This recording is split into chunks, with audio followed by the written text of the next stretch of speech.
There is nothing quite like reaching out to a preeminent scholar in your field who you may be nervous about communicating with and saying, hey, I would like to give you $500 to read my application.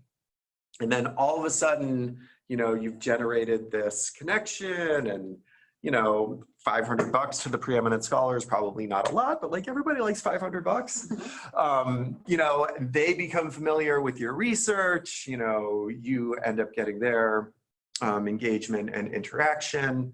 They'll now look for your email when you email them. So it just has all of these really nice features. You've told this preeminent scholar that you're going to submit this by whatever deadline. Like, nobody misses the deadline to the external reviewer that they asked for. Like, people will miss actual application deadlines. They'll be like, forget it. Like, I'm not ready. I'm just not submitting the grant. Nobody doesn't send it to the external reviewer, which is another, really nice feature of it. That is 6 weeks before the due date. And then we say, okay, find a scholar that you want to do this review. They should have been previously funded by the program that you are applying to, and not, for example, if it's NIH, not presently impaneled on the review panel. So you have to, you know, sort of bob and weave a little bit to find that right scholar and find somebody who's outside, you know, of your current sphere. So you find them, you say, okay, we want to do, you know, we want to invite this person. We will send you an email, like a template that you can modify that basically lays out the process and the ask and the compensation and the timeline. And you send that to the scholar and you say, hey, you know, we have this program. I can pay you $500. Here's the, you know, would you consider doing this?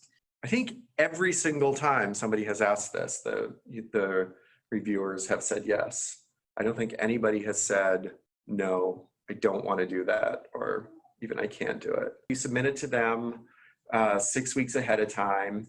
We give them 2 weeks to do a comprehensive review and submit back to you, you know, comments that are in the review format of the program that you're submitting to. We're most familiar with NIH, but of course there are other formats. After that, we set up a 2-week window for you to call or Skype or Zoom them. So you've had some time to digest and potentially incorporate their comments. You've developed some questions around like, hey, you mentioned this thing. So then you get to clarify that. And then you have another 2 weeks to finalize the application, incorporate the value of that conversation, and then submit it on time or ahead of time. Every proposal that we have sent out for external review so far has been awarded.